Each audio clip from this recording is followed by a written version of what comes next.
Vamos lá, né, gente? Então, falar aqui um pouquinho, né, do direito autoral aqui e o ChatGPT. Vamos fazer aqui apenas alguns apontamentos, resgatar alguns conceitos sobre o direito autoral. E a gente pode fazer aqui uma associação junto, então, ao ChatGPT e, na verdade, né, todas essas novas inteligências artificiais que estão surgindo aí. Eu vou trazer ainda um pedacinho dos termos que a própria OpenAI traz aqui para a gente. Então, vamos lá.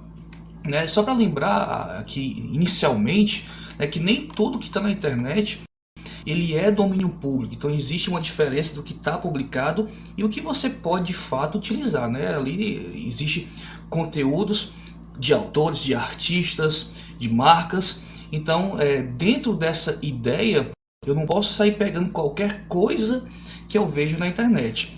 Mas foi isso que aconteceu, né, com aqui a Stable Diffusion, que é uma dessas novas inteligências artificiais que estão criando imagens. Ela, ao ser treinada, aparentemente, ela utilizou o banco de dados aqui da Getty Images, né, que em português aqui ficaria obter imagens, né, mas não de forma sem autorização, não de forma gratuita. Então ela pegou aqui, aparentemente, segundo algumas notícias, 12 milhões de imagens para treinar essa inteligência artificial. E eles começaram a perceber que há uma distorção aqui. Eu vou até usar aqui o pincel, marca-texto.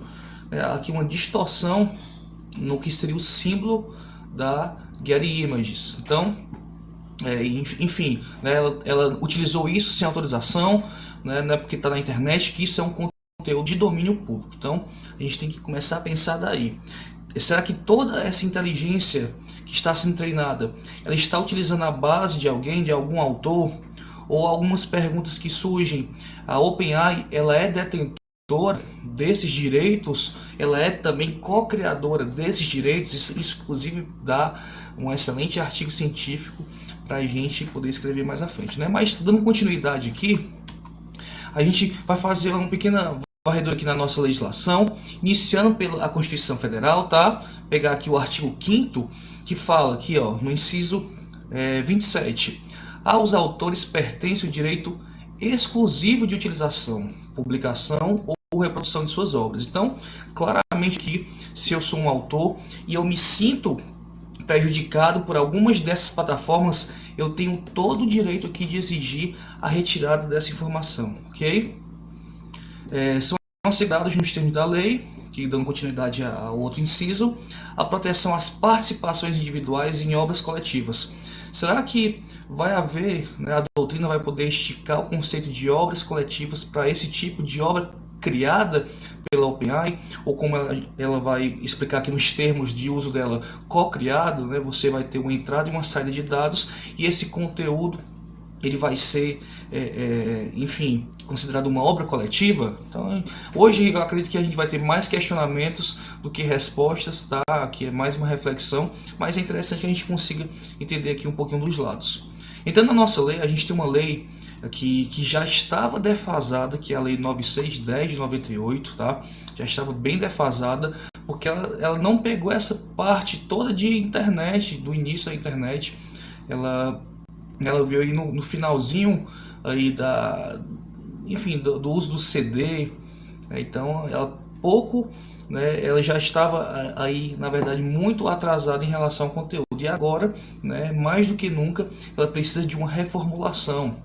Eu lembro que com a edição do Marco Civil em 2014 existia uma ideia de também fazer uma modificação na lei de direitos autorais. Contudo, né, acho que pela celeridade do assunto na época da urgência, foi deixado isso para um segundo momento. Então, mais do que nunca agora, a gente precisa disso aqui também, que seja atualizado. Mas, enquanto isso, a gente precisa fazer aqui as nossas interpretações, né, levando em conta toda essa legislação. Então, ó, alguns artigos aqui interessantes. O artigo 11, autor é a pessoa física criadora de obra literária, artística ou científica.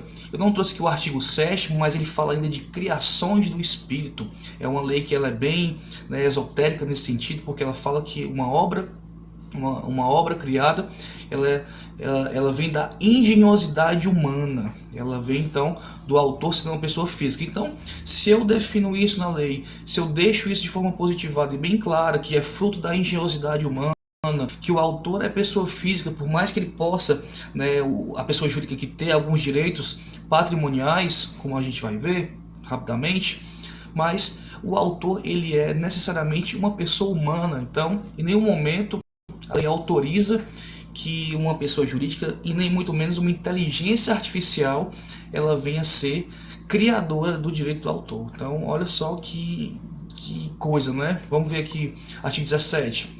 Mais uma vez aqui fala, né, é assegurada a proteção às participações individuais em obras coletivas.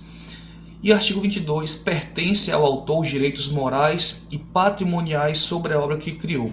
Gente, esses direitos morais e patrimoniais, basicamente, são o seguinte: o direito moral é um direito irrenunciável que o autor tem de ter o seu nome, por exemplo, associado à obra de forma eterna, né? Se a gente for pensar aí nas obras de Shakespeare, que são até hoje, né, atribuídas a ele.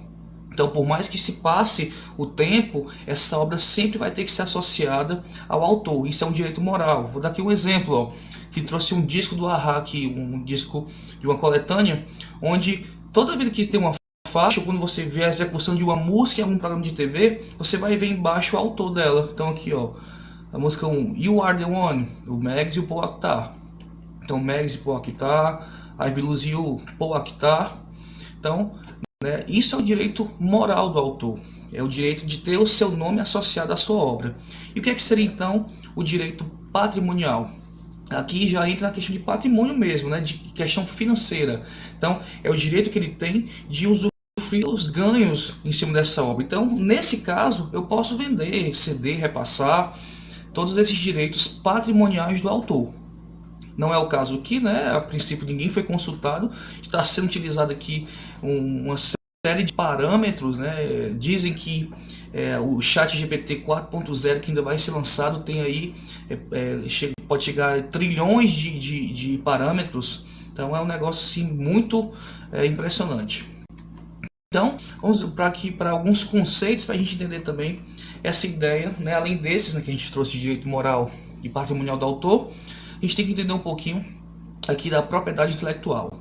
Nesse caso aqui, gente, a propriedade intelectual ela é um gênero, né? Uma ideia de um gênero onde eu tenho o direito do autor e a propriedade industrial. Aqui, né, eu posso trazer aqui, ó, propriedade intelectual.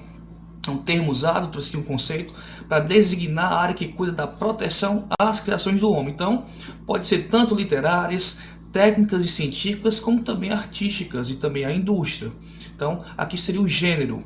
No lado do direito do autor, eu tenho uma questão, né, mais de fato aqui, né, aquela questão mais intelectual, técnica, científica. Então, uma música de um artista, por exemplo, um texto publicado, tudo isso, uma dança, tudo isso, o programa de computador também, né, a gente tem a Lei 9609/2000 de 98 também que fala sobre isso.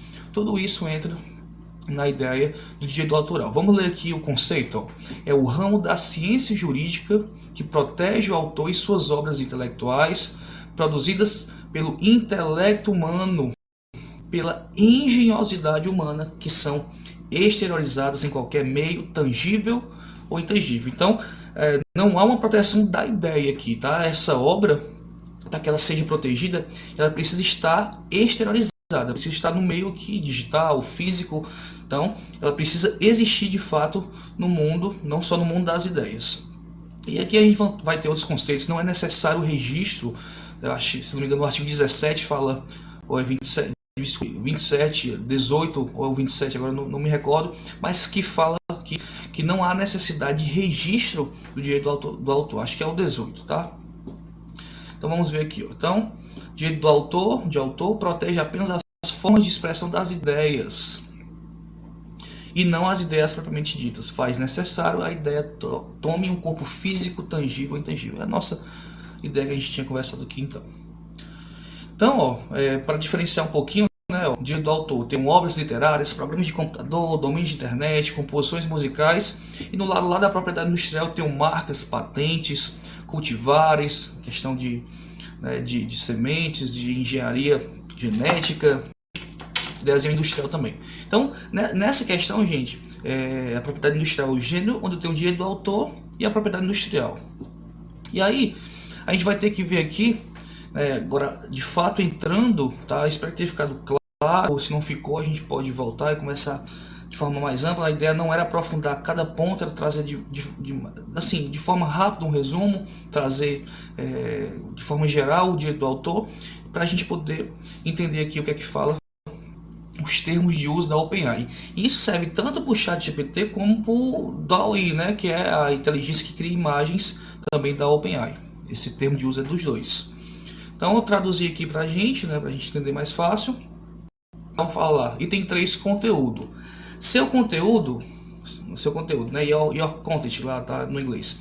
Você pode fornecer entrada para os serviços e receber a saída gerada e retornada pelos serviços com base na entrada. Então você entra com um comando, com um prompt, você vai fazer um comando e você vai receber uma resposta. Tanto essa entrada como a saída são coletivamente conteúdo. Então ela não faz nada só, ela precisa da sua provocação para que ela forneça essa resposta, esse texto, enfim, essa informação. Aí continua, como entre as partes, né, e na medida permitida pela lei aplicar, você possui todas as entradas sujeitas à sua conformidade com esses termos. A OpenAI cede a você todos os seus direitos, títulos e interesses. Aqui não ficou muito boa a tradução, né? Foi no Google Translate. Era para ter feito essa tradução direto lá no ChatGPT, mas enfim, eu fiz no Google. Então, mas resumindo, a OpenAI cede a você todos os direitos a título de interesse da saída aqui do texto. Então, ela acaba delegando essa responsabilidade para você. Você que está usando o conteúdo é que vai ter que dizer ou não dizer que é seu, né? Ou você é o curador, ou você enfim, você, não sei como você vai utilizar isso, dizer que é seu conteúdo, mas ela cede para você esses direitos. Talvez uma forma até dela eximir a culpa de alguma forma aqui, né? Já que não existe nenhuma legislação específica ainda para esse tipo de coisa. Então, ela ainda continua a OpenAI e pode usar o conteúdo conforme necessário para fornecer e manter serviços, cumprir a lei aplicável e fazer cumprir nossas políticas. Aqui uma questão interessante, se a gente pensar no Marco Civil da Internet. O Marco Civil da Internet, ele tem um prazo de guarda para os provedores de aplicação. E há essa necessidade legal de guardar por 6 meses. Então, se você cria algum texto e por acaso há uma medida judicial aqui para a OpenAI, para buscar algum texto, ChatGPT, enfim, não sei que tipo de ação, mas vamos imaginar que alguma ação essa, por exemplo, da Getty Images, que está tentando entrar aqui contra a Stable Diffusion. A plataforma aqui no Brasil tem que guardar esses dados de acesso, de aplicação, por 6 meses.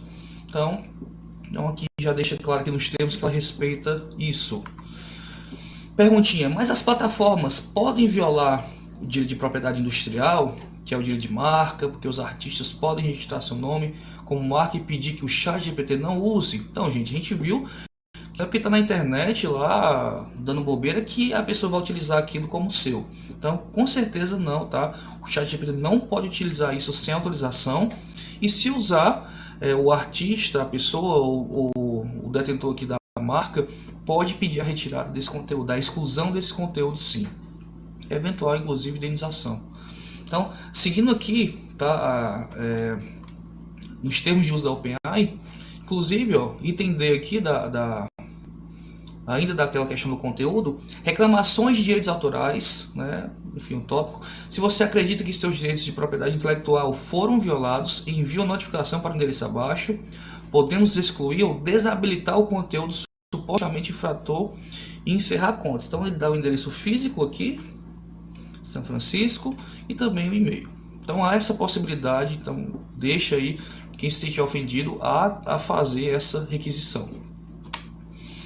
Então, gente, né, para concluir aqui, né, eu trouxe aqui algumas questões de direito autoral junto ao ChatGPT, mas sempre lembrando, né, que a inteligência artificial aqui, ela vai precisar sim de uma atualização na legislação. A nossa lei já estava desatualizada e agora precisa de mais um reforço. Eu não sei se com os projetos de lei, como o do marco e da inteligência artificial, vai conseguir acrescentar ou suprir alguma dessas necessidades. Mas o que eu posso dizer é que o Ceará ele já tem uma lei que fala sobre o marco da inteligência artificial. A gente pode conversar sobre ela em algum momento, trazer aqui a exposição dos artigos para a gente conversar e debater, mas é bem interessante. Só para concluir aqui, gente, eu trouxe uma imagem que eu costumo terminar as minhas apresentações de sala de aula com esse encerramento do Looney Tunes, né? Isso é tudo, pessoal.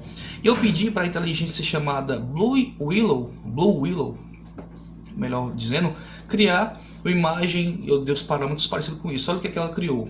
Essa é a original, ela criou essa aqui, né? O texto ficou todo embaçado, mas é bem interessante aqui ver como de fato ela consegue utilizar os elementos da obra original e sem autorização nenhuma, né, gente? Como é que isso vai ficar? Comenta aí, se inscreve, curte, tá? E vamos em outros vídeos debater mais ainda sobre o direito e o ChatGPT. Obrigado e até a próxima.